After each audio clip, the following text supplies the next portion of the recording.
Asante, tumshukuru Mungu kwa ajili ya ujumbe ambao umepita kitambo, mtumishi wa Mungu akiwa amesimama hapa. Tumeweza kusikia ujumbe ambao unaturudisha kwa Mungu wa kweli na katika ibada ya kweli. Tumeona tu ya kwamba maandiko yanaeleza uhalisia ya kwamba Mungu yupo na Mungu wa Biblia ni Baba. Huyu Mungu wa Biblia Baba ana mwanaye Yesu Kristo, na kupitia kwa mwanaye Yesu Kristo Mungu aliumba vyote mbinguni na duniani. Na huyu Mungu ni nafsi iliyo hai, ana roho. Hivyo basi tumeweza kuona fundisho la Biblia ya kwamba roho sio Mungu mwingine. Kama ilivyo kwa mwanadamu, roho yako au roho yangu sio mwanadamu mwingine. Shetani ameingiza umizimu katika ibada, akaingiza fundisho linaloitwa fundisho la Utatu Mtakatifu, ili ya kwamba yeye ajipatie ibada katika madhehebu, na leo anaabudiwa kwa Mungu wa kweli kuondolewa kwa kufanywa kwamba Mungu ni utatu.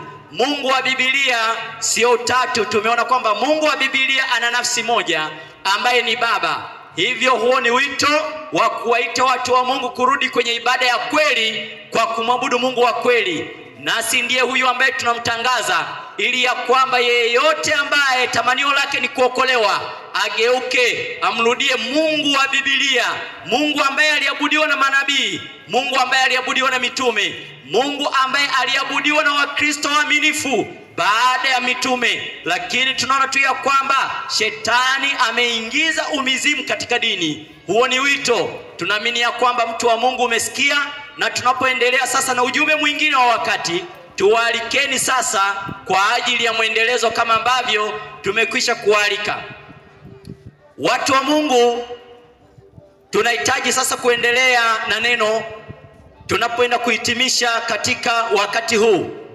Na kabla hatujaendelea, tutawalikeni kwa ajili ya sala, kama ambavyo tumewaeleza tu ya kwamba maandiko matakatifu yasemavyo, watakatifu wake watu wa Mungu wanapokuwa katika ibada, iwe ni mahali pasiri au pawazi, wanapompelekea Mungu sala, wanapaswa kupiga magoti. Lakini ombi unaweza ukaomba wakati mwingine uko kwenye mazingira ya shughuli nyingi, wakati mwingine ukitembea, hiyo haizuiriwi. Lakini ukiwa katika ibada, piga magoti mbele za Mungu unapopeleka sala. Nasi tunaenda kuomba tunapoingia katika kipindi cha mwisho, tunapoenda kutamatisha mafundisho yetu katika eneo hili. Basi nimkaribishe mtumishi wa Mungu, mtumishi John Tipe, karibu kwa ajili ya ombi. Karibu. Tuombe.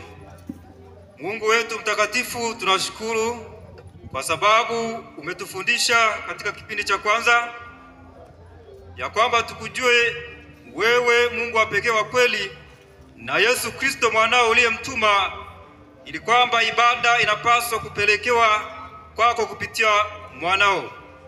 Tunapoendelea na mafundisho mengine, wakazi wa maeneo haya, wanaouza na wanaonunua, watu ambao wanaendelea shughuli zao, fungua akili zao na uziongoze kipindi kinachofuata, waweze kuelewa sawa sawa na vile ambavyo wewe umepanga waweze kuelewa, ili sote tupate kuelewa ya kwamba tunahitaji kupata kuokolewa, tuweze kurithi uzima wa milele Yesu Kristo anapokuja mara ya pili, tuweze kumlaki. Naomba haya katika jina la Yesu Mwokozi wetu, amen. Amina. Basi watu wa Mungu, hili ni tangazo la kukusaidia tu ya kwamba uweze kuelewa. Na hivyo unapoelewa, uelewe tu ya kwamba Mungu duniani ana kanisa. Mungu duniani ana kanisa. Na kanisa la Mungu yawezekana ni tofauti ambavyo yawezekana wewe ulivyokuwa ukifikiria. Maana leo kwa kweli jinsi ambavyo maana ya kanisa imechukuliwa katika ulimwengu wa kidini ni tofauti na maandiko yasemavyo. Kabla tujaendelea na somo ambalo tunaenda kulichukua wakati huu, msomaji, hebu tusome kitabu kile cha Timotheo wa kwanza. Timotheo wa kwanza sura yake ya 3 mstari wake wa 15. Ndio. Timotheo wa kwanza. Naam. Mstari wake wa 3, sura yake ya 3 na mstari wake wa 15, soma. Ndio anasema. Anasemaje? Lakini nikikawia Paulo anamwambia Timotheo kwamba lakini nikikawia, upate kujua jinsi wapasavyo watu kuenenda katika nyumba ya Mungu. Kwamba upate kujua jinsi ambavyo inavyowapasa watu kuenenda katika nyumba ya Mungu, iliyo kanisa la Mungu aliye hai. Iliyo kanisa la Mungu aliye hai. Nguzo na msingi wa kweli. Nguzo na msingi wa kweli. Kanisa la Mungu, Mungu anasema kwamba ni nguzo na msingi wa kweli. Kumbe ili ujue kanisa la Mungu duniani, tunaona kwamba ni kanisa ambalo linafundisha ukweli wa neno la Mungu. Leo kuna kitu kinaitwa dhehebu, na hicho ndicho ambacho kitapoteza wengi. Yawezekana mwingine akasema hawa watu sio dhehebu langu. Swala la dhehebu ndilo ambalo litawapoteza wengi, kwa sababu leo katika madhehebu kuna uongo.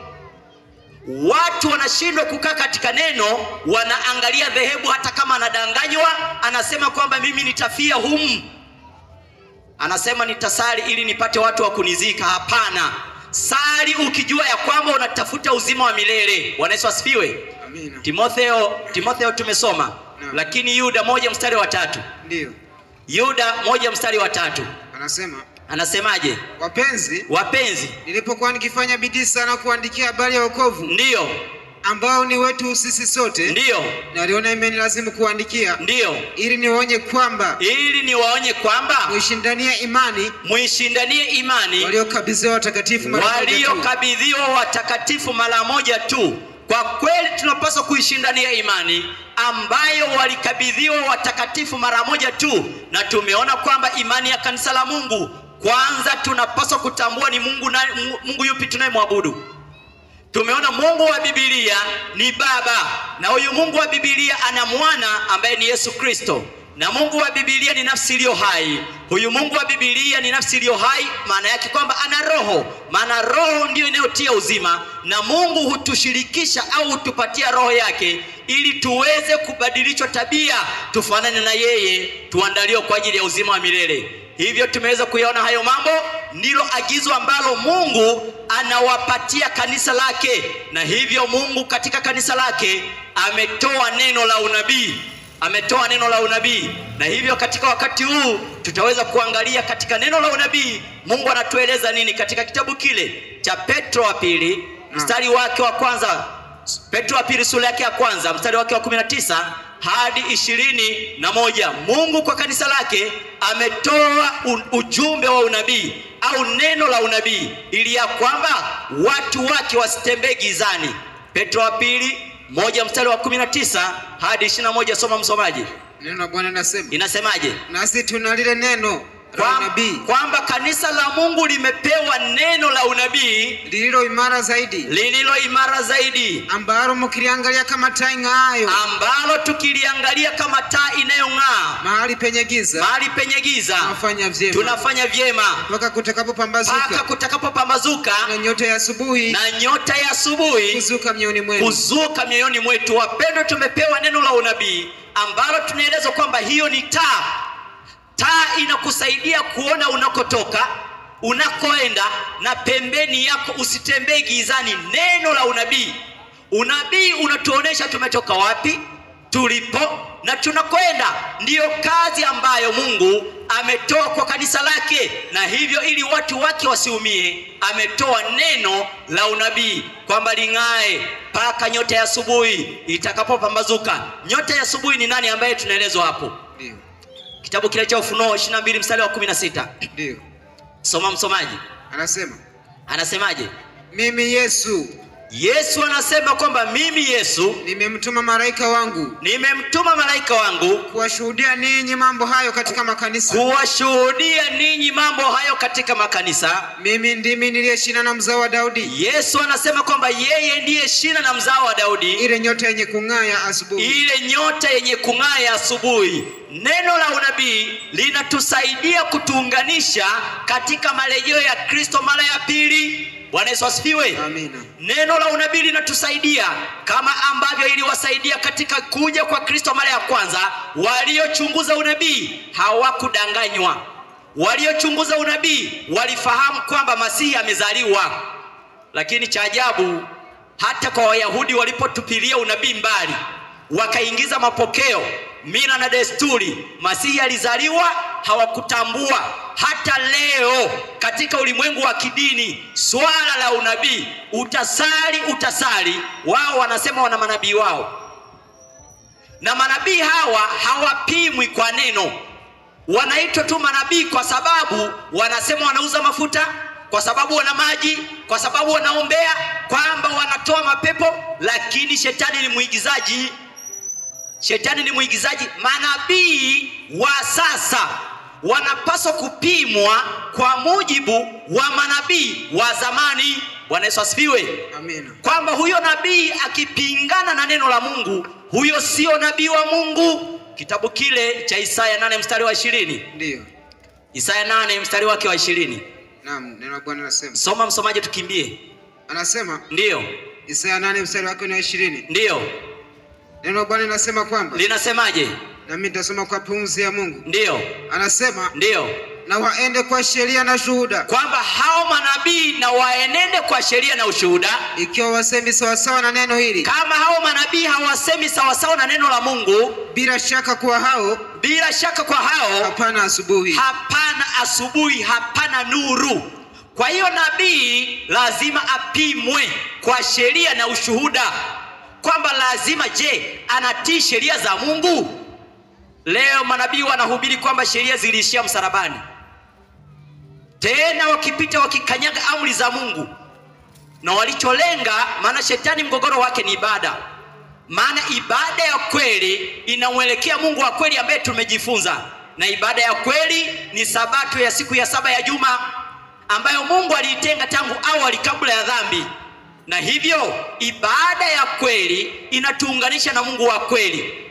Sasa hii itakuwa pia ajali kwa wengine ambao wanasema wanasali siku ya Sabato, lakini wana Mungu mwingine, Mungu wa utatu. Watoke huko, kwamba Sabato lengo lake ni kutuunganisha na huyu Mungu wa Sabato aliyeumba kupitia kwa mwanae. Ukiabudu siku ya Sabato lakini ukaabudu Mungu mwingine, Mungu wa utatu, wewe unafanya ibada bure. Ndio maana Mungu anatoa ujumbe watu wake waokolewe. Sasa katika neno la unabii ambalo tumepewa, Mungu amezungumza nasi kupitia manabii kutuelezea habari ambazo zilipita, zilizopo na zinazokuja. Na katika kitabu cha Danieli sura yake ya 2, msomaji. Mwalimu. Twende Danieli sura yake ya 2, anza na mstari wake wa kwanza. Ndio. Soma mstari wake wa kwanza hadi mstari wake wa 6. Soma msomaji. Naam, anasemaje? Hata katika mwaka wa 2 wa kumiliki kwake Nebukadneza. Katika mwaka wa 2 wa kumiliki kwake Nebukadneza aliota ndoto. Na roho yake ikafadhaika. Usingizi wake ukamwacha Nebukadneza. Ndipo mfalme akatoa amri. Ndio. Kuwaita waganga na wachawi na wasihiri na wakaridayo wapate kumweleza mfalme ndoto zake. Ndio, kama ambavyo wengi wafanyavyo leo wanapokuwa kwenye shida wanakimbilia kwa waganga. Ndio, endelea. Naam, anasema. Ndio. Basi wakaingia wakasimama mbele ya mfalme. Mfalme akawaambia, mimi mfalme nimeota ndoto, na roho yake mfalme imefadhaika. Ndio. Hata nijue tafsiri yake. Anataka ijue hiyo tafsiri huyo mfalme. Ndipo Wakaridayo wakamwambia. Wakamwambia mfalme kwa lugha ya Kiaramu. Mfalme, uishi milele. Tuambie sisi watumishi wako ile ndoto. Ndio. Nasi tutakuonyesha tafsiri yake. Ndio. Mfalme akajibu akamwambia Wakaridayo, neno lenyewe limeniondoka. Lile neno limeniondoka. Msiponijulisha ile ndoto na tafsiri yake. Msiponiambia hiyo ndoto tafsiri yake, mtakatwa vipande vipande. Na nyumba zenu zitafanywa jaa, zitagarikishwa. Amri hiyo mkinionyesha ndio ile ndoto na tafsiri yake, ndio nitawapa zawadi na thawabu na heshima nyingi. Lakini licha ya kwamba aliwaahidi hayo mengi, haikuwezekana. Waganga na wachawi hawakutoa tafsiri. Lakini tunaelezwa katika mstari wake wa 13, walikuwepo wacha Mungu katika hiyo wilaya ya Babeli, wakina Danieli, Shadraka na Meshaki na Abednego, hawa walikuwa ni vijana wa Ibrania wacha Mungu waliochukuliwa katika Yuda, kwa sababu Yuda ilichukuliwa mateka na Babeli mwaka wake wa 505 kabla ya Kristo, wakapelekwa Babeli. Tangazo la kuwao wenye hekima wa Babeli likawakuta akina Danieli, Shadraka na Meshaki na Abednego kwamba nao waweze kuangamia. Danieli anasemaje? Naam, anasema fungu la 13. Ndio. Basi ile amri ikatangazwa. Ile amri ya kuangamiza wenye hekima wa Babeli ikatangazwa. Na wenye hekima walikuwa karibu na kuuawa. Wenye hekima walikuwa karibu na kuuawa. Watu wakamtafuta Danieli na wenzake. Watu wakamtafuta Danieli na wenzake ili wauawe. Ndipo Danieli kwa busara na hazari akamjibu alioko. Akamjibu huyo alioko, yule askari mkuu aliyetumwa na mfalme, aliyekuwa ametoka ili kuwao wenye hekima wa Babeli. Ndio. Alijibu akamwambia alioko, akida wa ulinzi wa mfalme. Ndio. Kwamba mbona amri hii ya mfalme ina ukali namna hii? Ndio. Ndipo alioko akamwarifu Danieli habari ile. Asante. Mstari wa 17 endelea. Naam, anasema mstari wa 17, akina Danieli wamefikiwa habari hizi kwamba na wao wauawe. Lakini hiyo ndoto ya mfalme ilikuwa imebeba siri kubwa. Wapendwa, Bwana Yesu asifiwe. Amina. Siri hizo zinatuhusu hata sisi wakati wa mwisho. Maana hata Yesu alisema hivi, kabla ya kuja kwake mara ya pili, watu wajifunze, wasome, wajifunze kitabu cha Danieli na wakifahamu. Hebu turudi kwanza Mathayo. Naam. Mathayo 24 mstari wake wa 15. Ndio. Mathayo 24 mstari wa 15 tunapoendelea. Kwamba hata Yesu Bwana wetu alisisitiza kwamba watu wafahamu kitabu cha Danieli. Usipofahamu mpendwa kitabu cha Danieli sambamba na kitabu cha Ufunuo, uko kwenye hatari. Sasa tutashangaa kwamba vitabu hivi hata katika madhehebu leo vimezikwa. Endelea. Naam, Mathayo 24 fungu la 10 anasema. Ndio. Tena habari njema ya ufalme itahubiriwa katika ulimwengu wote. Ndio. Kuwa ushuhuda kwa mataifa yote. Ndio. Hapo ndipo ule mwisho utakapokuja. Kwamba hapo ndipo ule mwisho utakapokuja, ndipo Kristo atakaporudi. Endelea. Basi hapo mtakapoona chukizo la uharibifu. Ndio. Lile lililonenwa na nabii Danieli. Ndio. Limesimama katika patakatifu. Ndio. Asomaye na afahamu. Wapendwa, wale ambao watatambua habari ya marejeo ya Kristo mara ya pili, kama wale ambao walitambua marejeo ya Kristo mara ya kwanza, ni wale wanaosoma unabii. Na marejeo ya Kristo yameelezwa vizuri katika kitabu cha Danieli na kitabu cha Ufunuo. Unabii huo umeeleza. Kwa hiyo tumeelezwa ya kwamba tusome kitabu cha Danieli na tukifahamu. Na sasa tunashughulika katika Danieli 2. Mfalme ameota ndoto, ameita waganga, wachawi na wasihiri, wameshindwa. Lakini wacha Mungu akina Danieli wanapita mbele zake, wanaenda kuomba rehema mbele za Mungu. Mungu anawafunulia. Na Danieli 2 tuendelee. Mstari wake wa 17 msomaji. Ndio. Inasemaje? Ndipo Danieli akaenda nyumbani kwake. Danieli akaenda nyumbani kwake. Hii ndio kawaida ya wacha Mungu. Danieli akaenda nyumbani kwake, akawapasha habari akina Hanania na Mishaeli na Azaria. Ndio. Wenzake. Ndio. Ili waombe rehema kwa Mungu. Waombe rehema kwa Mungu. Ndio. Kwa mbinguni. Ndio. Kwa habari ya siri hiyo. Kwa habari ya siri hiyo, ili ndoto ya mfalme ifunuliwe. Endelea. Ili kwamba Danieli na wenzake wasiangamizwe pamoja na wenye hekima wa Babeli. Ndio. Ndipo Danieli alipofunuliwa siri hiyo. Ndio. Katika njozi ya usiku. Ndio. Basi Danieli akamhimidi Mungu wa mbinguni. Danieli akamhimidi Mungu wa mbinguni. Danieli akajibu akasema, ndio, na lihimidiwe jina la Mungu milele na milele. Ndio. Kwa kuwa hekima na uweza ni wake. Ndio. Yeye hubadili majira na nyakati. Ndio. Huuzuru wafalme na kuwamilikisha wafalme. Ndio. Huwapa hekima wenye hekima. Ndio. Huwapa wenye ufalme, huwapa wenye ufahamu maarifa. Yeye hufunua mambo ya fumbo na ya siri. Ndio. Huyajua yaliyo gizani. Ndio. Na nuru hukaa kwake. Asante. Mstari wa 28 tuendelee. Ndio. Kwamba akina Danieli sasa wamefunuliwa ile siri. Tunaona kwamba Mungu wa mbinguni anajibu maombi ya wacha Mungu wake. Endelea mstari wake wa 28. Naam, mstari wa 28 anasema, ndio, lakini yuko Mungu mbinguni afunuaye siri. Danieli anamwambia mfalme yuko Mungu wa mbinguni afunuaye siri, naye amemjulisha mfalme Nebukadneza. Ndio. Mambo yatakayokuwa siku za mwisho. Kwamba kumbe ile ndoto ambayo mfalme Nebukadneza alikuwa ameiota ilikuwa inahusu habari za siku za mwisho. Unajua leo hata kama ukimuuliza mlevi, ukamuuliza ndugu yangu, unaionaje dunia ya sasa? Atakwambia kabisa kwamba hii dunia iko mwisho. Yaani atakwambia dunia iko wapi? Mwisho. Iko mwisho. Kwani si tuliambiwa kwamba ili dunia ifike mwisho lazima yale matukio ya kipindi cha Sodoma na Gomora yarudi? Naam. Tuliambiwa kwamba ili dunia ifike mwisho lazima matukio ya kipindi cha Nuhu yarudi. Ndio. Lakini ili dunia ifike mwisho lazima ukengeufu, udanganyifu wa shetani wa kidini uingie. Kwamba madanganyo ya kidini yaingie. Kwamba haya tunayaona ni kutuonesha tu kwamba tuko mwisho. Maana Yesu alisema kwamba watatokea makristo wa uongo, watatokea manabii wa uongo na mitume wa uongo, nao watadanganya wengi. Kwa hiyo tunaishi wakati wa mwisho. Kwa hiyo ndoto ya Danieli ilikuwa inahusu mpaka kipindi cha wakati wa mwisho. Hebu tuione hiyo ndoto, endelea msomaji. Ndio, anasema. Ndio. Danieli akimwambia mfalme. Ndio, umefika mstari wa ngapi? Wa 28. 28 ili wanayetufuatilia na kuandika aweze kuandika 28, endelea. Danieli 2. Lakini yuko Mungu mbinguni, ndio, afunuaye siri, ndio, naye amemjulisha mfalme Nebukadneza mambo yatakayokuwa siku za mwisho. Mambo yatakayokuwa siku za mwisho. Siku za mwisho kutatokea mambo yapi? Danieli alifunuliwa, endelea. Anaendelea kusema, ndio, ndoto yako na njozi za kichwa chako ulizoziona kitandani pako ni hizi. Ndio. Wewe mfalme, wewe mfalme, mawazo yako yaliingia moyoni mwako. Kwamba mawazo yako yaliingia moyoni mwako. Kitandani pako. Kitandani pako. Ya mambo yatakayokuwa harafu. Mambo yatakayokuwa baadaye. Na yeye afunuaye siri, Mungu afunuaye siri, amekujulisha mambo yatakayokuwa. Amekujulisha mambo yatakayokuwa.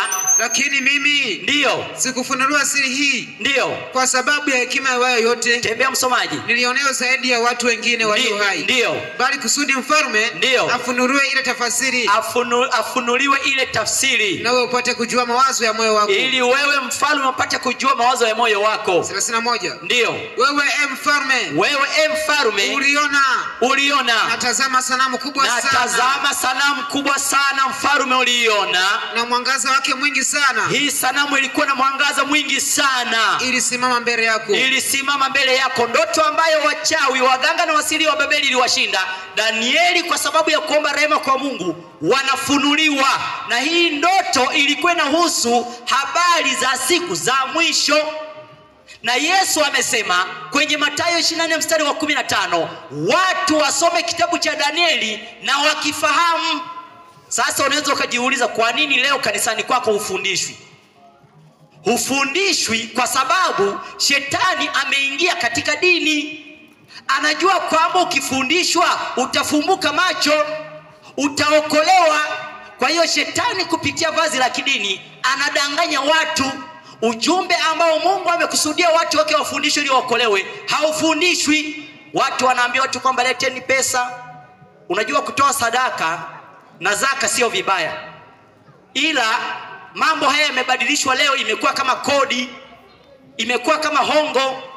Watu hawatoi ili wabarikiwe na Mungu, maana hawaelekezi kwa Mungu wa kweli, kwenye neno la kweli. Wanatoa tu kama kuwezesha mradi. Hatuwezeshi mradi kwenye mambo ya kiroho. Tunatoa ili tukahubiri injili ya kweli. Bwana Yesu asifiwe. Kwa hiyo kumbe aliona sanamu kubwa sana, ilikuwa na mwangaza mkubwa sana. Endelea. Naam, anasema. Ndio. Na umbo lake hiyo sanamu, na umbo lake ile sanamu lilikuwa lenye kutisha. Lilikuwa lenye kutisha sana. Wewe angalia, ukiota ndoto ya hivi utakuwaje? Ilikuwa lenye kutisha sana. Endelea. Na sanamu hii kichwa cha hii sanamu kilikuwa ni cha dhahabu safi. Kilikuwa ni cha dhahabu safi. Kifua chake na mikono yake. Kifua chake hii sanamu na mikono yake ni ya fedha. Ilikuwa ni madini ya fedha. Tumbo lake na viuno vyake. Tumbo lake na viuno vyake ni vya shaba. Ni madini ya shaba. Miguu yake ni ya chuma. Hii sanamu miguu yake ilikuwa ni ya chuma. Na nyayo za miguu yake. Na nyayo za miguu yake nusu chuma na nusu udongo. Kwamba kulikuwa na mchanganyiko wa nusu chuma na nusu udongo. Naam, anaendelea kusema. Anaendelea kusemaje? Na wewe ukatazama hata jiwe. Wewe mfalme ukatazama hata jiwe. Likachongwa bila kazi ya mikono. Likachongwa bila kazi ya mikono. Nalo jiwe hilo. Likaipiga sanamu miguu yake. Likaipiga sanamu miguu yake. Iliyokuwa ya chuma. Na udongo. Likaivunja vipande vipande. Ndipo kile chuma. Na ule udongo. Na ile shaba. Na ile fedha. Na ile dhahabu. Vilivunjwa vipande vipande. Maana yake kwamba hii sanamu ilianguka chini. Endelea msomaji. Naam, anasema ndio, vikawa kama makapi ya viwanja vya kupepetea. Vikawa kama makapi katika viwanja vya kupepetea. Upepo ukavipeperusha. Ndio. Hata pasionekane mahali pake. Endelea msomaji. Na lile jiwe lililoipiga hiyo sanamu. Lile jiwe ambalo lilipiga hii sanamu. Likawa milima mikubwa. Likawa milima mikubwa. Likaijaza dunia yote. Likaijaza dunia yote. Unaona ndoto ambayo mfalme alikuwa ameiota? Ndio. Wachawi walishindwa. Waganga walishindwa. Unajua leo watu wa Mungu, watu wanapokutana na utata na masumbufu katika maisha yao, wanakimbia kwa waganga, wanakimbia kwa wachawi ili wapate suluhisho. Lakini suluhisho liko kwa Mungu, ndiye afunuaye siri. Mungu ndiye ana siri za maisha yako. Bwana Yesu asifiwe. Amina. Endelea katika tafsiri. Naam. Ndio. Fungu la 36 anasema. 36 anasemaje? Hii ndiyo ile ndoto. Hii ndiyo ile ndoto. Nasi tutaihubiri tafsiri yake. Danieli anasema kwamba nasi tutaihubiri tafsiri yake. Wewe mfalme, wewe mfalme, mfalme wa wafalme, wewe mfalme wa wafalme, na Mungu wa mbinguni amekupa ufalme, ndio, na uwezo, na nguvu, na utukufu, na kila mahali wakaapo wanadamu, na kila mahali wakaapo wanadamu, wanyama wa kondeni, ndio, na ndege wa angani, ndio, amewatia mkononi mwako. Mfalme Nebukadneza mtawala wa Babeli anaelezwa habari hizi. Endelea. Anasemaje? Na yamekumilikisha juu ya hao wote. Ndio. Wewe ukichwa kile cha dhahabu. Kwamba wewe mfalme wa Babeli, wewe ukichwa kile cha dhahabu. Na baada ya zamani zako, na baada ya utawala wako, utainuka ufalme mwingine mdogo kuliko wewe. Mwingine mdogo utainuka kuliko wewe. Na ufalme mwingine watatu wa shaba. Na ufalme mwingine watatu wa shaba. Utakaoitawala dunia yote. Utakaoitawala dunia yote. Na ufalme wa nne. Na ufalme wa nne. Utakuwa na nguvu mfano wa chuma. Utakuwa na nguvu mfano wa chuma. Kwa maana chuma huvunja vitu vyote. Chuma huwa kinavunja vitu vyote. Na kuvishinda. Na kama chuma kisetavyo vitu hivi vyote. Ndio. Ndivyo utakavyo funja na kuseta. Ndio.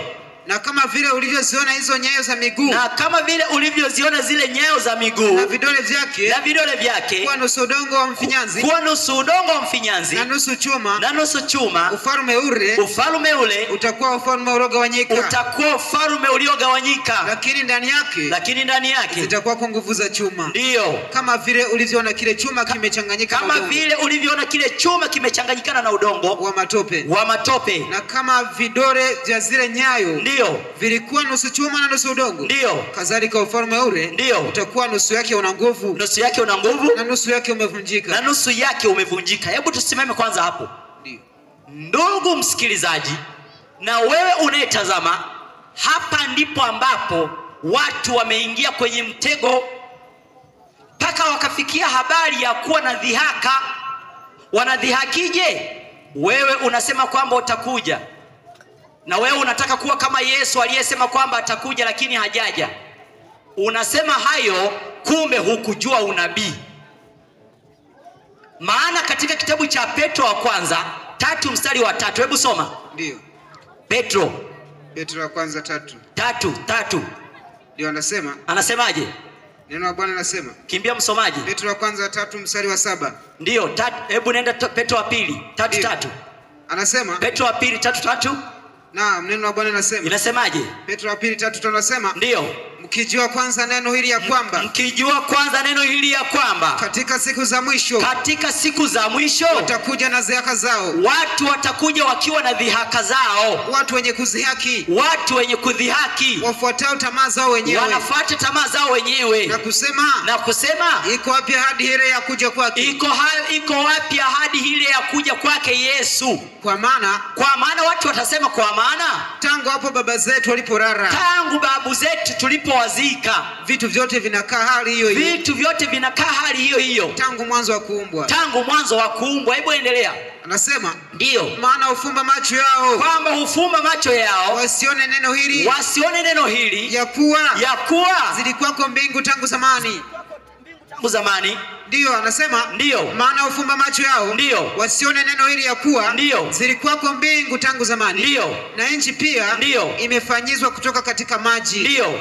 Na ndani ya maji ndio kwa neno la Mungu. Ndio. Kwa hayo ndio dunia ile wakati ule iligarikishwa na maji. Wakati wa Nuhu. Kwa hiyo watu wa Mungu watu wanakuwa kidhihaki kwa sababu hawakujua unabii. Tunaelezwa ya kwamba huyu mfalme wa Babeli alipoota hii ndoto katika maana utawala wa Babeli uliweza kuitawala dunia nzima. Maana utawala huu ndio umefananishwa na kichwa cha dhahabu cha hii sanamu ya mfalme. Ilitawala Babeli kuanzia mwaka wa 605 mpaka mwaka wa 339 kabla ya Yesu. Lakini tunaelezwa ya kwamba ulifuata utawala mwingine kuitawala dunia nzima, utawala wa Wamedi na Wajemi kuanzia mwaka wa 539 hadi mwaka wa 331. Wamedi na Wajemi wakaitawala dunia nzima, lakini walifuata Wayunani ambao leo ndio Wagiriki, wakaitawala dunia nzima kuanzia mwaka wa 331 hadi mwaka wa 168 kabla ya Yesu.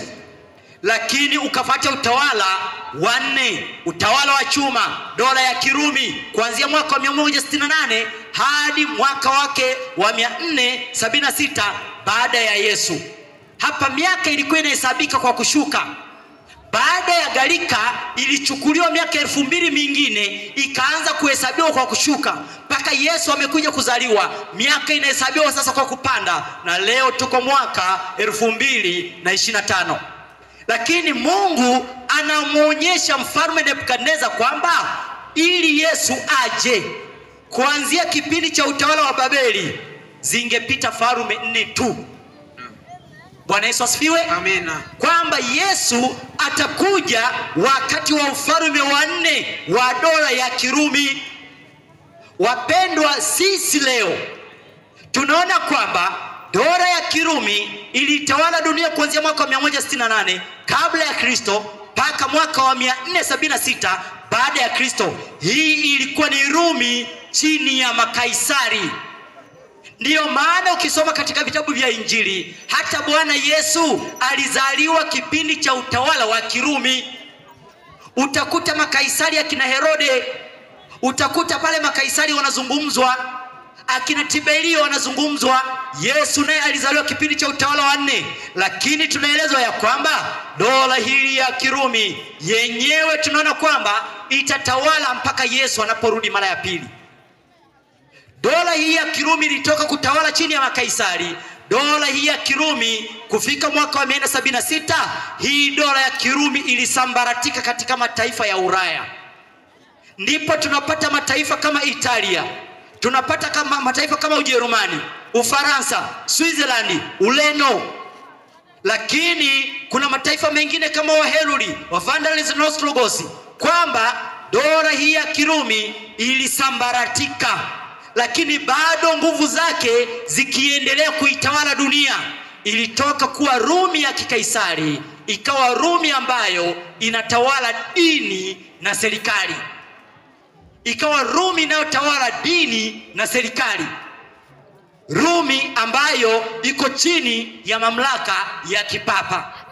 Kwa hiyo leo mimi na wewe tunaishi wakati wa utawala wa 4, utawala wa mwisho. Na hizi dola zilikuwa zikianguka moja baada ya nyingine kuanzia wa Babeli. Ni kwa sababu tu falme hizi zilikuwa zinasimama kinyume na Mungu. Ndiyo maana tunaelezwa, hebu tuanzie mstari wa 42, Danieli 2, anzia 42, tukizungumzia utawala wa 4 ambao tunaona kwamba chini huku ulichanganyikana chuma na udongo, udongo wa mfinyanzi, baadaye matope. Endelea.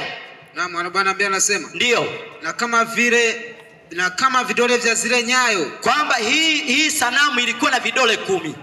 Vilikuwa nusu chuma na nusu udongo. Vilikuwa nusu chuma na nusu udongo. Kadhalika ufalme ule, kwamba ufalme huu wa 4 wa dola ya Kirumi utakuwa nusu yake una nguvu. Utakuwa nusu yake una nguvu na nusu yake umevunjika. Na nusu yake umevunjika.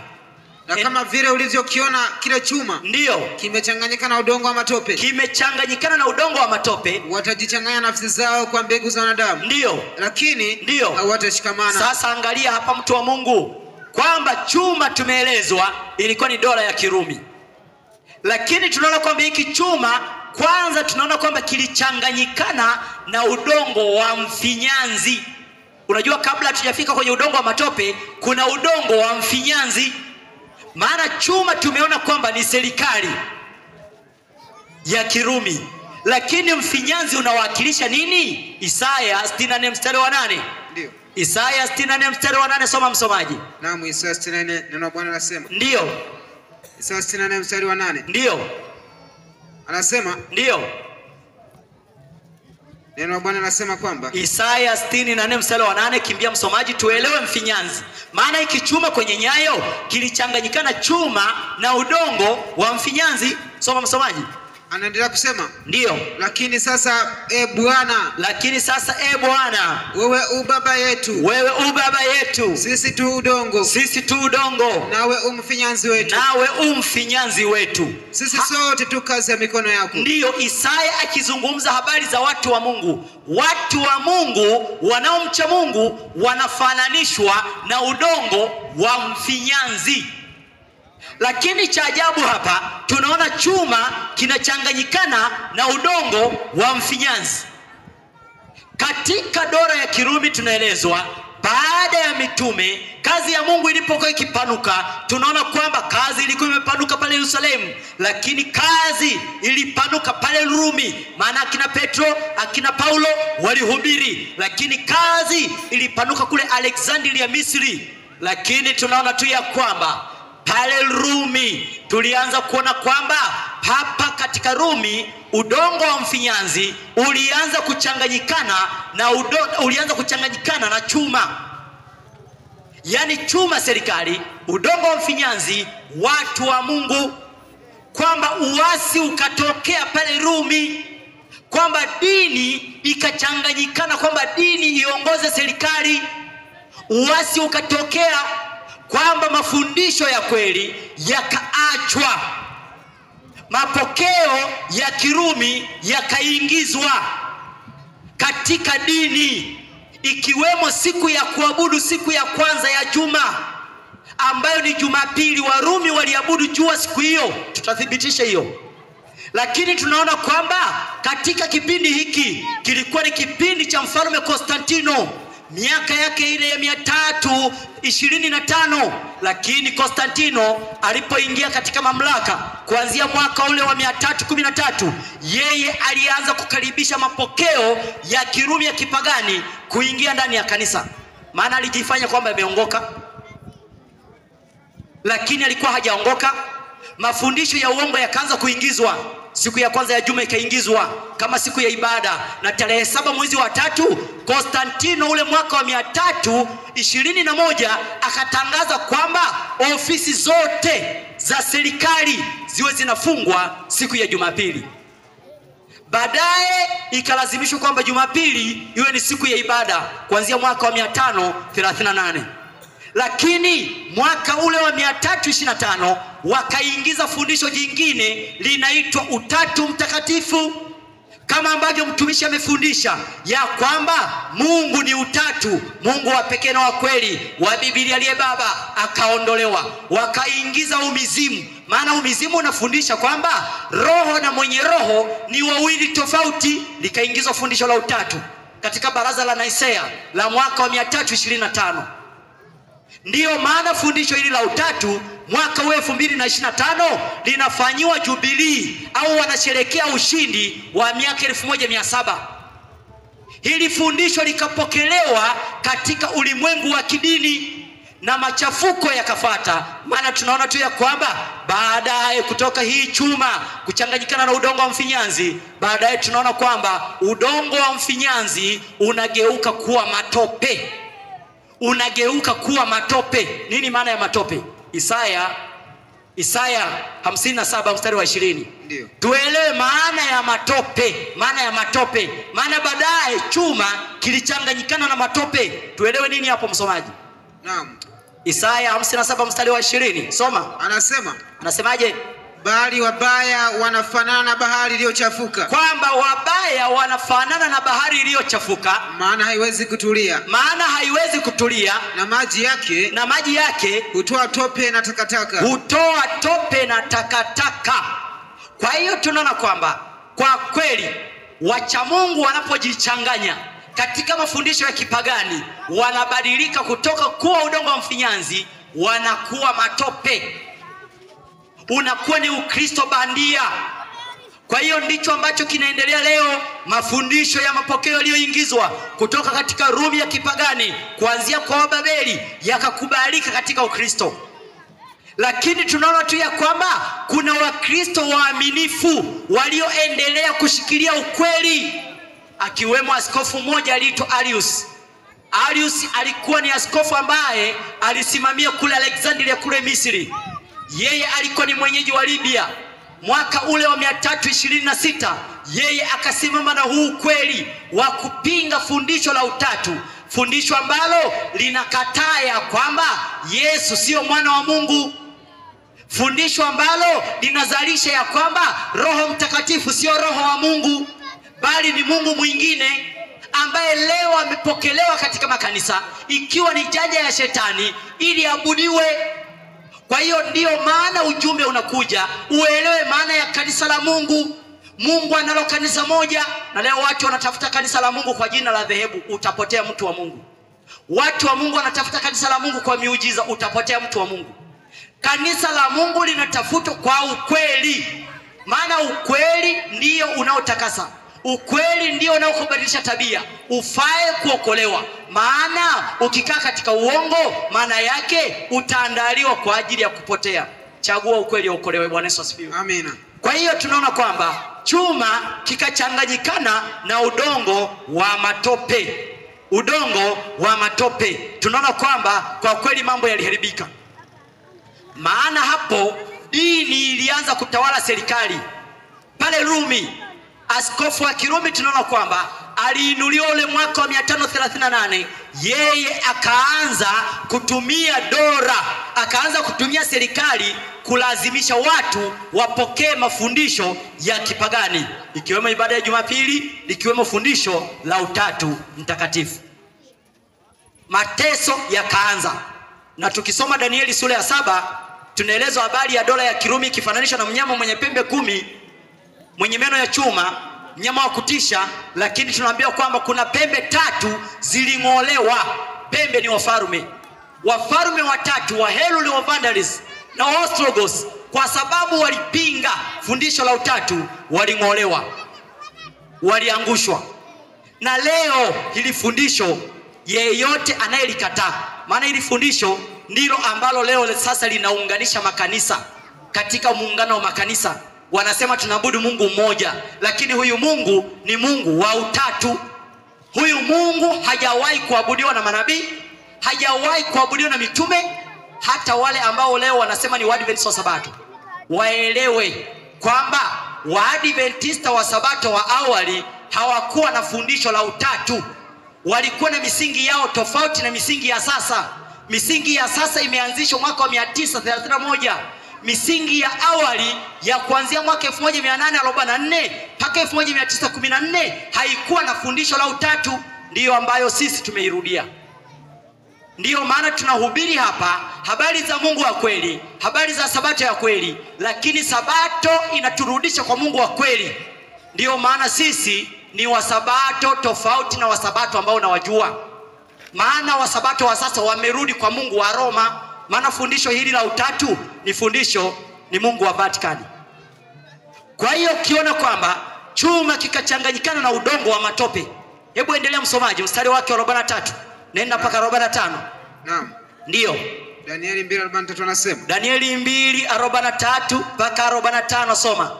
Na kama vile ulivyokiona kile chuma kimechanganyika na udongo wa matope. Ndiyo maana sasa baadaye kwamba mfinyanzi ulibadilika kama matope. Ndiyo. Watajichanganya nafsi zao kwa mbegu za wanadamu. Ndiyo, watajichanganya kwa nafsi zao kwa mbegu za wanadamu, lakini hawatashikamana. Ngoja nielezee kwanza hiyo kwamba watajichanganya kwa mbegu za wanadamu lakini hawatashikamana. Dola hii ya Kirumi walianza harakati sasa za kuiunganisha tena dunia. Ndiyo maana leo kuna kitu kinaitwa Umoja wa Ulaya. Umoja wa Ulaya, lakini Biblia inasema kwamba hawatashikamana. Kwanza harakati zilianza awali. Mwaka ule wa 914 ilipigana vita ya kwanza ya dunia. mpaka mwaka 1918, lakini tunaona kwamba haikufaulu. Waliweza kuunda Jumuiya ya Madola, Jumuiya ya Mataifa, lakini Jumuiya ya Mataifa haikuweza kuleta suluhisho, hawakushikamana. Lakini mwaka ule wa 1939 ikapigana vita ya pili ya dunia, kwamba dunia iwe na umoja. Mpaka mwaka 1945 wakaunda Umoja wa Mataifa. Dunia mpaka wakati huo bado haijatulia, maana Biblia inasema hawatashikamana. Hata katika Umoja wa Ulaya leo wanajaribu kuungana. Tumeona juzi Ujerumani wamejiondoa, inasema hawatashikamana. Kwa nini? Muungano wao uko kinyume na neno la Mungu, na kwa sababu wanasimama kinyume na Mungu ili kufanya vita na Mungu, tunaona kwamba katika siku za wafalme hao, mstari wa 44. Naam, anasema ndio, na katika siku za wafalme hao, sasa dunia sasa ikiwa imezama katika umizimu, kwa maana ya kwamba dini zikiwa zimemwacha Mungu wa kweli, zimegeuka kutoka kuwa mfinyanzi na kuwa matope. Leo Mungu anatafuta watu wake wawe mfinyanzi. Ndiyo maana tunahubiri ya kwamba ili ujue kanisa la Mungu ni wale wanaofundisha ukweli wa neno la Mungu, sio jengo zuri. Hata kama mwe mnasalia angani, kwamba ndio mnakusanyikia gorofani, wapendwa, kama mko kwenye uongo, hiyo ni kupotea. Kwa nini upoteze mbingu? Mbingu ni ya gharama, na mbingu tumewekewa, na shetani anaujua uzuri wa mbingu. Ndiyo maana anaingiza madanganyo ili ya kwamba apotee na wengi. Lakini Mungu anapotoa ukweli aokoe watu wake wanaompenda, kwamba na katika siku za wafalme hao. Endelea msomaji. Naam, anasema ndiyo, na katika siku za wafalme hao, kipindi hiki tunachoishi, maana sisi leo tunaishi huku kwenye nyayo, huku kwenye nyayo, dunia iko huku, hakuna ufalme mwingine tena. Katika siku za wafalme hao, anasema ndiyo, na katika siku za wafalme hao, ndiyo, Mungu wa mbinguni atausimamisha ufalme. Mungu wa mbinguni atausimamisha ufalme wake ambao hautaangamizwa milele. Ufalme wa Mungu hautaangamizwa milele, wala watu wengine hawataachiwa enzi yake, bali utavunja falme hizi zote vipande. Ufalme wa Mungu ambao hawataachiwa watu wengine enzi zake, utavunja falme hizi vipande na kuziharibu, nao utasimama milele na milele. Nao utasimama huu ufalme wa Mungu milele na milele. 45 anasema ndiyo, na kama vile uliziona ya kuwa ndiyo jiwe lile lililochongwa mlimani bila kazi ya mikono, kwamba hilo jiwe lilichongwa mlimani bila kazi ya mikono, na ya kuwa lilivunja kile chuma, na ile shaba na ule udongo, na ile fedha na ile dhahabu, basi Mungu aliye mkuu ndiyo amemjulisha mfalme ndiyo mambo yatakayokuwa baadaye. Kumbuka kwamba unabii huu wa Danieli 2, Danieli aliambiwa kwamba hii ndoto inahusu wakati wa mwisho. Tunaona kwamba unahitimishwa na marejeo ya Kristo mara ya pili. Yesu anakuja kusimamisha ufalme, na raia wa ufalme wake wanaandaliwa sasa. Raia wa ufalme wa Mungu wanaandaliwa sasa. Kuna ambao watakutwa wamelala mauti, kuna ambao watakutwa wakiwa hai, lakini wale ambao wamelala mauti wakiwa wameficha maisha yao ndani ya Kristo watafufuliwa kwa ajili ya uzima.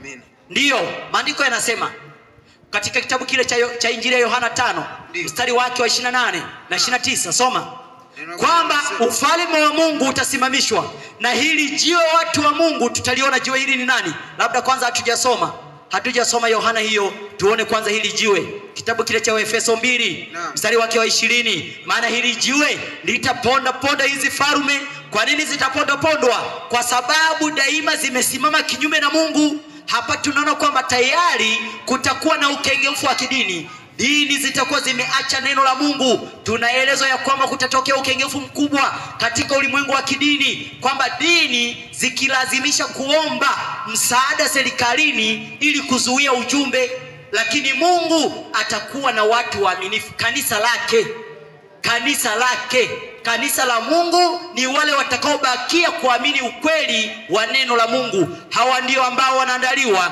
kwa ajili ya uzima wa milele, kwa ajili ya ufalme wa Mungu. Na ndio, hebu soma kitabu kile cha Waefeso 2 mstari wa 20. Na mwanaeleza maana ya jiwe. Ndio. Akisema, ndio, mmejengwa juu ya msingi wa mitume na manabii. Tumejengwa juu ya msingi wa mitume na manabii. Naye Kristo Yesu mwenyewe. Naye Kristo Yesu mwenyewe ni jiwe kuu. Ndiye jiwe kuu. Pembeni. Wapendwa, hili jiwe ambalo linakuja ni Kristo, anatumwa na Baba yake kuja kusimamisha ufalme ambao hautaangamizwa.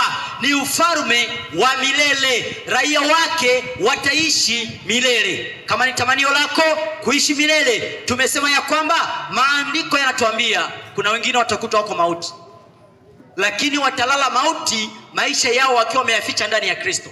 Kuna ambao watakutwa wakiwa hai, lakini watakutwa wakiwa hai wakiwa wametakaswa na neno. Kitabu kile cha Injili ya Yohana tulikuwa tumesema 5 mstari wake wa 28 na 29. Soma. Anasema, ndio, msistajabie maneno hayo. Yesu alisema msistajabie maneno hayo, kwa maana saa yaja. Kwa maana saa yaja ambayo watu wote waliomo makaburini wataisikia sauti yake. Nao watatoka wale waliofanya mema kwa ufufuo wa uzima, na waliotenda mabaya kwa ufufuo wa hukumu. Watu wote waliomo makaburini. Leo watu wanaambiwa mtu akifa anaenda mbinguni. Tunapiga kelele fundisho la utatu kwamba ni la umizimu, maana umizimu unatenganisha roho na mwenye roho wawe ni wawili tofauti, kwamba mwanadamu na roho yake ni wanadamu wawili tofauti. Roho yako ni pumzi yako, ni uhai wako, ni uhai wangu. Wewe au mimi na pumzi yangu ya uhai sio wawili tofauti. Leo watu wanaambiwa akifa anaenda mbinguni. Ni uongo. Mhubiri 12 mstari wa 7 kwamba mtu anapokufa pumzi yake ya uhai inamrudia Mungu. Sasa fundisho la utatu linafundisha kwamba roho na mwenye roho ni wawili tofauti, kwamba kwa mwanadamu shetani amedanganya kwamba mwanadamu na roho yake ni wawili tofauti, kwamba akifa ameenda mbinguni. Ni uongo. Kwenye kiti cha enzi shetani amedanganya kwamba Mungu na roho yake ni Mungu wawili. Ni uongo. Roho ya Mungu sio Mungu mwingine, ni uwepo wake, ni nguvu yake, ni uzima wake. Anatushirikisha na sisi ili tuwe na uzima wa milele. Bwana Yesu asifiwe. Roho Mtakatifu sio Mungu Roho.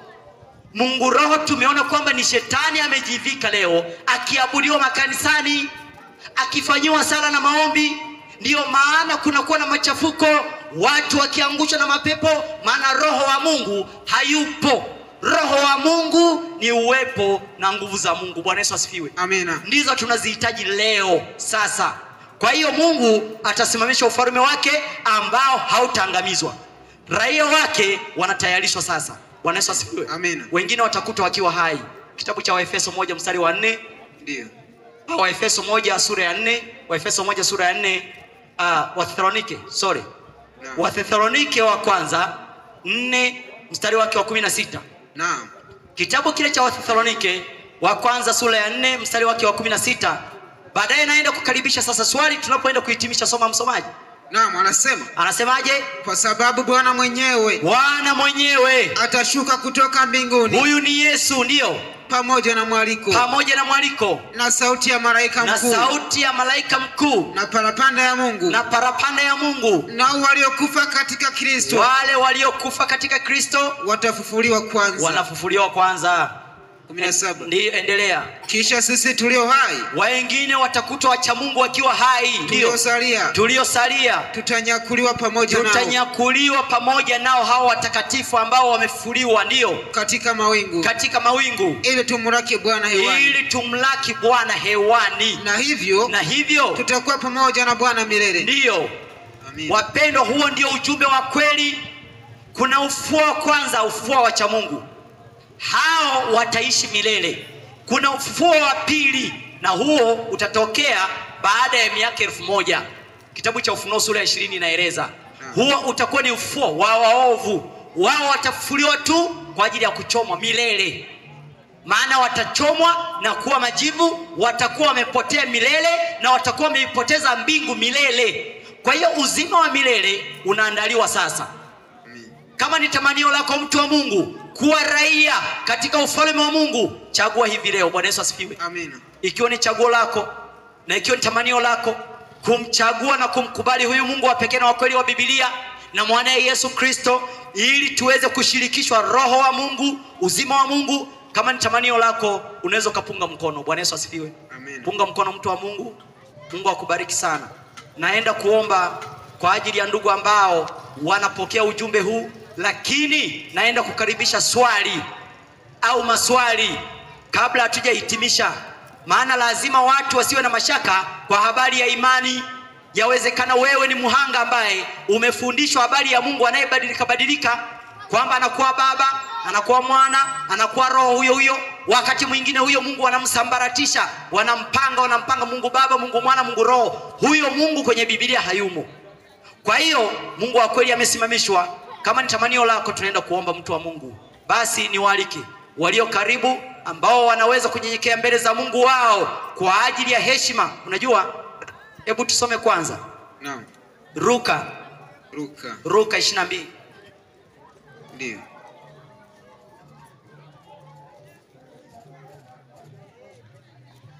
Luka 22. Luka 22 mstari wa 40. Soma msomaji. Naam, Luka 22:40 anasema. Ndio. Luka sura 22 mstari wake 42 anasema. Na 41. Alipofika mahali pale, Yesu alipofika mahali pale, aliwaambia, ombeni kwamba msiingie majaribuni. Ndio. Mwenyewe akajitenga nao. Yesu akajitenga nao wanafunzi kama kiasi cha kutupa jiwe. Ndio. Akapiga magoti, akaomba. Na ndio maelekezo ya Mungu. Watu wake wanapokuwa katika sala, katika ibada zao, ziwe za wazi au za siri, wapeleke sala mbele za Mungu kwa kukunja goti. Mungu anayeabudiwa kwa kusimama ukiwa kwenye ibada sio Mungu wa kweli. Lakini unaweza ukaomba ukiwa kwenye chombo cha usafiri, omba, maana uko kwenye mazingira ambayo uko katika hali ya dharura. Unaweza ukawa unatembea barabarani unaomba, ukiwa sokoni hata unauza unanunua, ukiomba Mungu anasikia. Lakini unapokuwa kwenye ibada, Mungu ameagiza tumuombe kwa kupiga goti. Bwana Yesu asifiwe. Nasi tunaenda kuomba sasa kwa ajili ya ndugu ambao wao wanajitoa kuwa raia wa ufalme wa Mungu, kutayarishwa kwa ajili ya marejeo ya Kristo mara ya pili. Nasi tutaomba kwa ajili yao, na Mungu hata walio wagonjwa, Mungu atawasaidia, atawaponya. Yeye ni mponyaji. Tutamwalika katika viwanja hivi, maana yupo ili atuhudumie kupitia Roho wake kwa njia ya malaika. Malaika wapo katika kusanyiko hili kuwahudumia watu wa Mungu. Basi tupige magoti watu wa Mungu kwa ajili ya sala. Tuombe. Utukuzwe Baba yetu wa mbinguni, Baba wa Bwana wetu Yesu Kristo, wewe ambaye umelifunua neno lako nasi tumeweza kusikia na tumeelewa. Watoto wako walio nyenyekevu wamesikiliza ujumbe, na ujumbe huu umekolea katika mioyo yao. Takasa maisha yao, samehe dhambi zao, waandae kwa ajili ya uzima wa milele. Kaa ndani yetu kwa njia ya Roho wako, ili ya kwamba tubadilishwe, tabia zetu zifanane na wewe, tufae kuitwa wana na binti zako, tukiandaliwa kwa ajili ya uzima wa milele. Ili ya kwamba Yesu japo kama jiwe kwa ajili ya kuja kuangusha falme ambazo zimesimama kinyume na wewe, sisi tuwe raia katika ufalme wako. Neema yako yatosha. Bariki baba yule, bariki mama yule na kijana yule, hata wale ndugu walio katika biashara zao, bariki biashara zao. Yakiwapo masumbufu yoyote, ikiwa ni magonjwa, Mungu wetu, unapotuponya kiroho, tunaomba pia katuponye kimwili. Gusa miili yetu ukatupatia uponyaji. Neema yako yatosha, maana tunaomba tukiamini katika jina la Kristo Bwana wetu, Mwokozi wa maisha yetu. Amina. Amina. Basi watu wa Mungu, kabla sasa hatujafunga, tunatoa tena fursa nyingine. Kama kuna ndugu ana swali, ikiwa kuna ndugu ana swali, anaweza akasogea, tukampa maiki akauliza.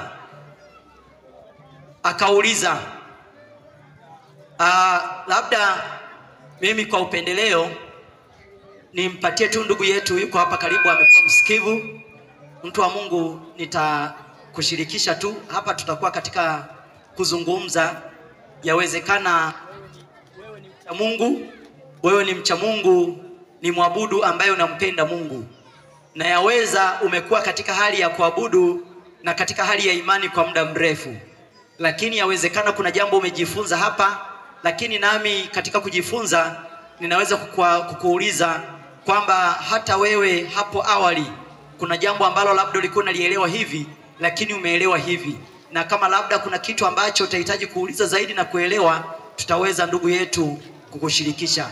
Hebu nikukaribishe, unaweza kusogea rafiki, mimi nitakupatia tu maiki, unaweza kuwakilisha wengine pia ambao wataweza pia kuelewa jambo, kwa sababu kwa kweli katika mambo ya kidini tumekuwa wahanga, tumeondolewa katika Mungu wa kweli, lakini tumekuwa na bidii katika kuabudu, lakini tukiabudu Mungu wa kutengenezwa, ila Mungu wa kweli wa Biblia, wa mitume na manabii, kwa kweli ameachwa, na ndiye tunapaswa kumrudia ili ya kwamba tuokolewe, tuunganishe katika mnyororo wa watakatifu ambao wataokolewa Yesu anapokuja, wawe sehemu ya ufufuo wa kwanza. Ndugu yangu, mimi napenda nikusikilize tu au nikukaribishe, utaweza kuzungumza machache nawe utaweza kubarikiwa sana. Mtu wa Mungu, karibu sana. Mtu wa Mungu, karibu sana. Karibu sana. Tunaweza tukasogeza tu hapa, sogeza tu hapa kiti. Mtu wa Mungu anaweza kukaa.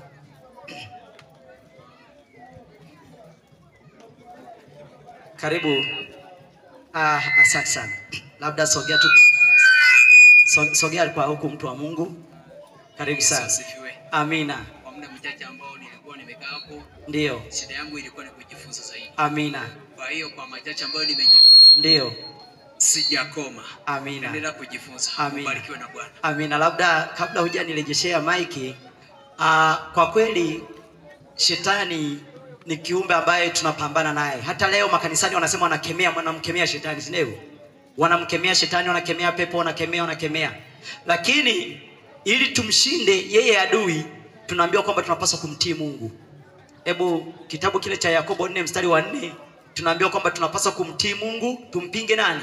Shetani.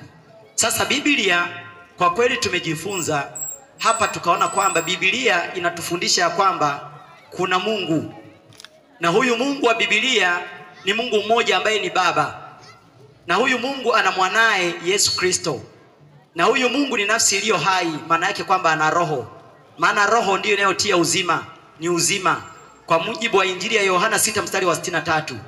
Lakini ukiachana na huyu Mungu mmoja ambaye ni Baba, ambaye aliye na mwana Yesu Kristo na roho yake au roho wake, uzima wake, nasi tukishirikishwa huo uzima, lakini leo kuna Mungu mwingine amekuwa akifundishwa kwamba kuna Mungu mmoja, kwamba ambaye huyo Mungu anakuwa anabadilika, anakuwa Baba, anakuwa Mwana, anakuwa Roho, na wakati mwingine huyo Mungu anasambaratishwa, kwamba anapangwa, kwamba Mungu anakuwa ni umoja wa nafsi, ndio anatengeneza Mungu huyu mmoja. Sasa hebu angalia, mtu wa Mungu, sasa na wewe unaweza kutusaidia kwamba wewe awali ulielewaje na uliaminije? Maana kwamba kuna hii imani ya Biblia kwamba Mungu mmoja ni Baba, ana mwanae Yesu Kristo, na huyu Mungu ana roho, uzima wake anatushirikisha na sisi. Lakini kuna imani nyingine hapa pembeni kwamba inasema Mungu ni utatu, kwamba Mungu ni umoja wa utatu, umoja wa nafsi tatu ndio wanatengeneza Mungu mmoja. Wewe hilo ndugu yangu, katika uzoefu wako wa kuabudu, uliwahi labda kukutana na upande upi? Uliwahi kukutana na imani ipi katika hizi imani mbili, ili ya kwamba tunapoachana kwa kweli utakuwa umepiga hatua kubwa na kuwasaidia wengine ambao pia wameweza kutusikiliza? Karibu mtu wa Mungu. Ndio. Kwamba kwa jinsi ambavyo mimi nimekuwa nikijifunza ni kwamba ninakiri kwamba kwamba Mungu ni yuko katika utatu mtakatifu. Ndio. Kwa hiyo huyu mtu wa Mungu yeye anasema kwamba naye amekuwa akiamini kwamba Mungu yuko kwenye utatu. Naona sasa hii changamoto ambayo watu wa Mungu imejikuta imetukumba katika masuala ya dini au katika masuala ya imani, lakini tunaona kwamba fundisho hili sasa la utatu ndilo ambalo fundisho. Hebu naomba, kuna kitabu hapo, kuna kitabu hapa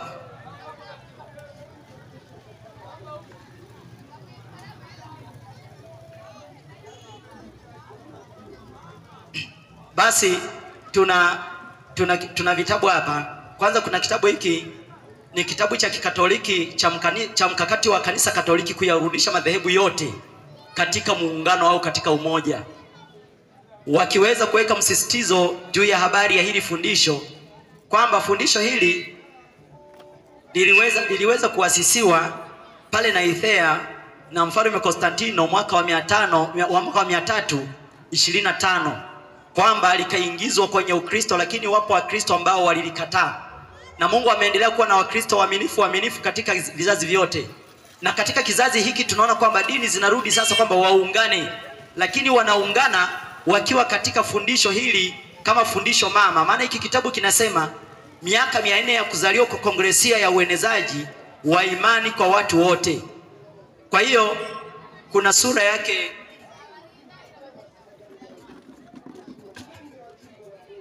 katika ukurasa wake wa 65 kuna kichwa kidogo kinasema juhudi za Kanisa Katoliki kutafuta umoja wa kanisa au juhudi za kiikumene.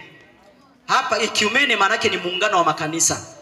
Wanasema hivi, wanaoshiriki katika harakati, wanasema, hebu nianzie hapa mwanzo. Bwana kwa karne zote ulifuatia kwa hekima na subira azimio la neema yake kwetu sisi wenye dhambi kati ya ndugu zetu waliojitenga. Harakati za urudishaji wa umoja wa Wakristo wote zinazidi kupata nguvu siku kwa siku, nayo imewashwa na neema ya Roho Mtakatifu. Shetani akisema pia nayo imewashwa na neema ya Roho Mtakatifu. Wanasema wanaoshiriki katika harakati za umoja ziitwazo za kiikumene ni wale wamwombao Mungu katika Utatu Mtakatifu. Kwa hiyo hili fundisho baada ya kuanzishwa mwaka wa 325 na Mfalme Konstantino pale Naisea, limeendelea kudumu, lakini likiendelea kukataliwa na Wakristo waaminifu. Na leo ndilo fundisho mama ambalo linayaunganisha makanisa sasa, kwamba ili uwe mwanachama katika muungano lazima ukubali kwamba kuna Mungu Roho, kwamba kuna Mungu mwingine anaitwa Mungu Roho, ambapo tunaona kwamba shetani naye akitaka kutafuta kivuli cha ibada ambayo amejitwalia. Kwa hiyo ndugu yetu amesema kwamba na yeye amekuwa muhanga wa kuamini kwamba Mungu yuko katika nafsi tatu. Sasa kwa kweli mtu wa Mungu anampenda Mungu, hata sisi tulipitwa na huo uhanga, lakini baadaye tukaweza kusoma maandiko. Maana hili fundisho kwenye Biblia halimo, bali limo kwenye katekisimu na vitabu vinaitwa kanuni za makanisa. Lakini Biblia inasema habari ya Mungu ya kwamba yeye ana nafsi moja. Baadaye nitarudi kwa mtumishi hapa ninapoenda kumruhusu apumzike. Kitabu kile cha Amos 6:8 kwamba Mungu ana nafsi moja. Amos 6:8, soma msomaji. Maana soma msomaji, Amos 6:8. Naam, anasema katika kitabu cha Amos 6:8 anasema Bwana Mungu ameapa kwa nafsi yake. Bwana Mungu ameapa kwa nafsi yake. Asema Bwana Mungu wa majeshi. Kwamba Bwana Mungu ameapa kwa nafsi yake, asema Bwana wa majeshi. Kwa hiyo kwamba Mungu anaapa sio kwa nafsi zake, kwa nafsi yake. Maana Mungu ni mmoja ambaye ni Baba, anaapa kwa nafsi yake. Lakini pia kitabu cha Yeremia 22 mstari wa 5. Ndio.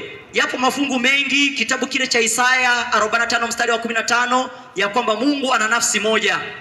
Yeremia 22 mstari wake wa 5. Lakini kama hamtaki kusikia maneno haya, mimi naapa kwa nafsi yangu, asema Bwana. Kwa hiyo Mungu wa Biblia ana nafsi moja, hana nafsi mbili.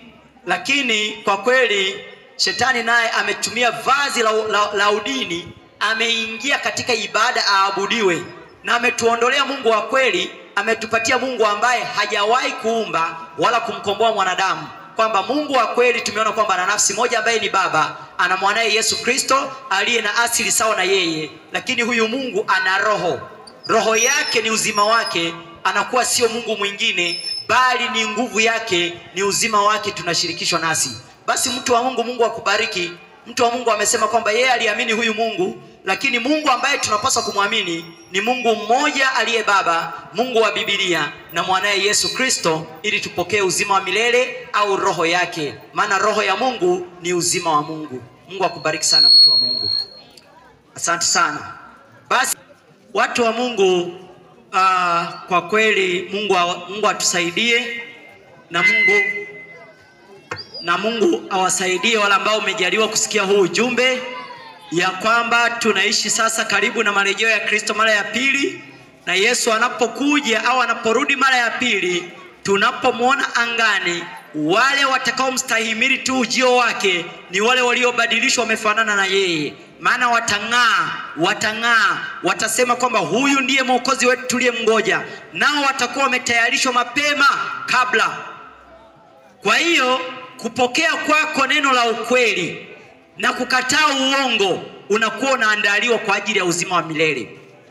Watu kwa kweli leo ambacho kitawapoteza wengi ni dhehebu.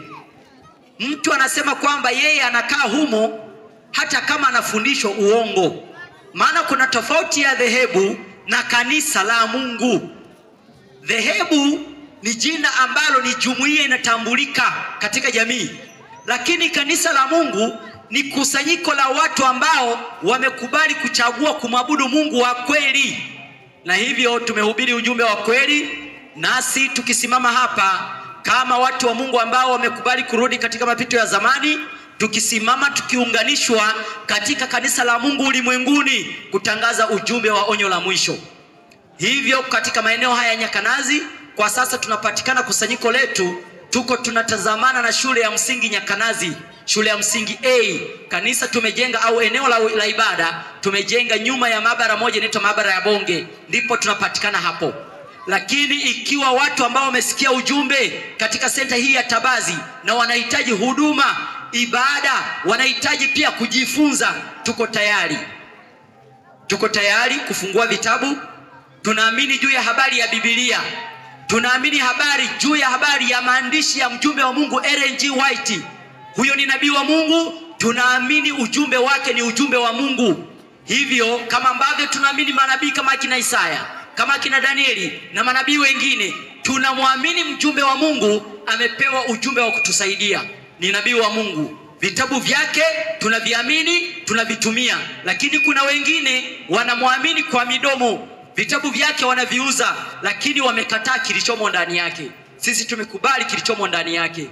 Hata kama una changamoto, una swali juu ya habari ya vitabu hivyo, au una ujumbe unahitaji tukueleweshe jambo fulani, tuko tayari kukusaidia. Basi kabla hatujaweza sasa kufunga, kabla hatujaweza sasa kuhitimisha, mimi nitaweza kutaja namba yangu ya simu na mtumishi John Tipe naye ataweka namba yake ya simu, halafu tutakuwa ni watu wa kufunga. Namba yangu ya mawasiliano ni 07 52 92 55 92, 07 52 92 55 92. Naitwa mtumishi Paulo Komesha. Unaweza ukanipata kwa namba hiyo, lakini pia ambao wanafuatilia kwa njia ya mtandao kupitia katika mtandao wa YouTube, ukiandika katika YouTube, ukiandika neno Nitume Mimi TV, utakutana na masomo na mahubiri ambayo tunafundisha na utabarikiwa na masomo hayo. Lakini pia mtumishi wa Mungu, karibu kwa namba ya simu kabla hatujafunga. Namba ya simu 07 52 47 43 91. Narudia 07 52 47 43 91. Asanteni sana na Mungu awabariki. Asante na Mungu awabariki. Siku nyingine tutawajia tukiona jumbe zingine zikiwemo jumbe za afya tutawaletea. Maana pia kwa taaluma pia tunashughulika pia na shughuli za kitabibu, lakini tunatumika kama watumishi wa Mungu tukiwa tumedhamiria kwa ajili ya kuhubiri neno la Mungu, kwa ajili ya kuwalisha watu wa Mungu, kama ambavyo Paulo au Petro aliagizwa na Yesu kwamba chunga au lisha wana kondoo wangu. Kwa hiyo watu wa Mungu, unaweza kutupata kwa mawasiliano hayo, lakini pia kwa njia ya mtandao wa YouTube kwa kuandika neno Nitume Mimi TV utaweza kutupata. Mungu awabariki sana katika jina la Kristo Bwana wetu. Amina. Amina.